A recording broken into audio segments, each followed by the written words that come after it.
Halo semuanya, selamat datang kembali di channel ini. Hari ini kita akan membahas sebuah kasus yang benar-benar mengguncang dan membuat kita merenung, yaitu kasus tragis yang terjadi di Desa Cisontrol, Ciamis, Jawa Barat. Sebuah kisah yang melibatkan seorang suami bernama Bapak Tarsum, yang secara tak terduga melakukan tindakan di luar nalar terhadap istrinya sendiri.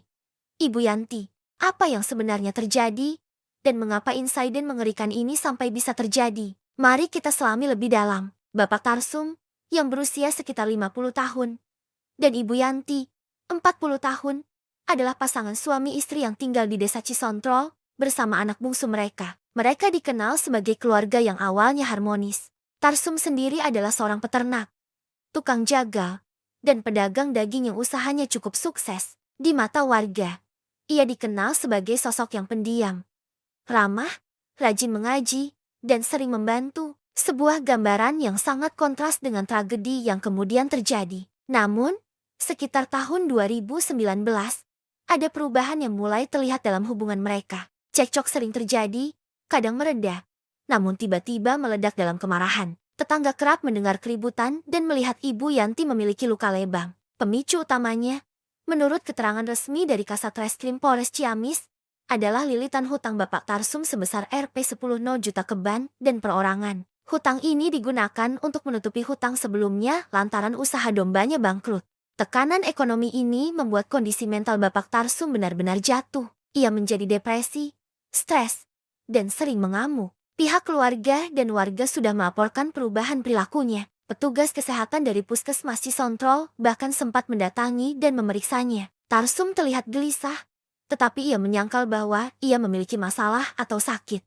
Petugas memberinya obat penenang dan menyarankan keluarga untuk terus mengawasinya. Beberapa pertanda sebelum tragedi besar itu terjadi sudah mulai muncul. Pada tanggal 27 April tahun 2024, rumah Tarsum didatangi penagih hutang yang berteriak menagih lebih dari Rp10 juta, membuat warga akhirnya mengetahui besarnya masalah hutang Tarsum. Kemudian, pada 30 April tahun 2024, Tarsum sempat menitipkan anaknya ke ketua RT dengan gelagat aneh. Malam harinya, warga mendengar keributan dan mendapati Tarsum mencoba mencekik lehernya sendiri, membenturkan kepalanya ke tiang, dan mencoba menenggelamkan diri, seolah-olah ingin mengakhiri hidupnya. Ia pun dilarikan ke rumah sakit.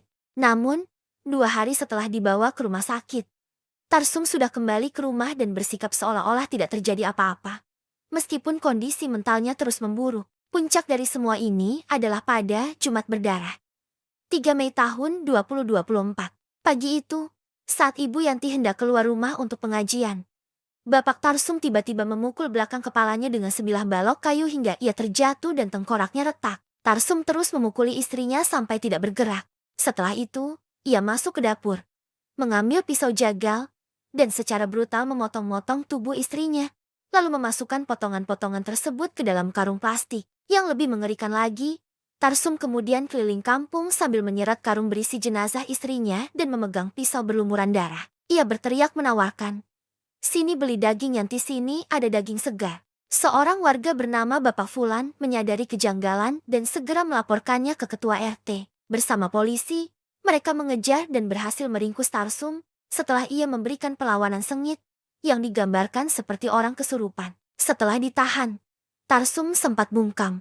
Ketika mulai bicara, ia mengaku gelap mata karena tekanan hutang dan ingin istrinya berhenti mengomel agar ia bisa tenang. Karena perilaku Tarsum yang tidak menentu kadang tenang, lalu tiba-tiba berteriak, membanting kursi, dan membenturkan kepala. Ia pun menjalani tes kejiwaan. Hasil tes kejiwaan menyatakan Tarsum mengalami gangguan jiwa berat yang masuk ke level psikotik. Gejalanya meliputi mood swing ekstrem, halusinasi, dan tindakan kekerasan terhadap diri sendiri dan orang lain. Berdasarkan hasil diagnosis ini, proses hukum berubah.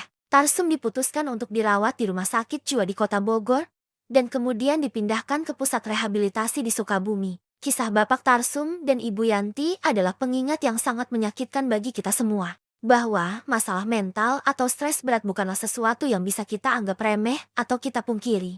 Denial hanya akan memperburuk keadaan dan bisa berujung pada tragedi. Penting sekali untuk segera mencari bantuan profesional jika kita atau orang terdekat mengalami tekanan hidup atau masalah mental. Jangan pernah merasa sendiri, karena selalu ada bantuan yang tersedia. Semoga kisah ini menjadi pelajaran berharga bagi kita semua. Terima kasih sudah menyimak, dan sampai jumpa di video berikutnya.